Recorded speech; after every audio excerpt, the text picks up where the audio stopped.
So what should we say when rain falls?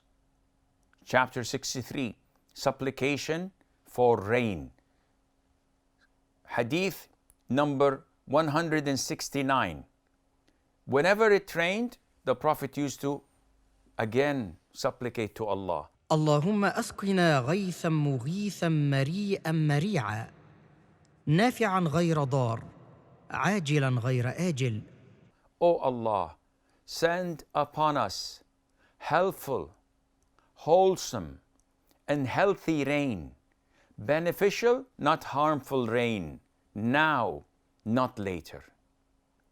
This is urging Allah Azza wa Jal because the Prophet ﷺ knows that if Allah graces the land with rain, plants would grow, cattle would feed, humans would benefit from this.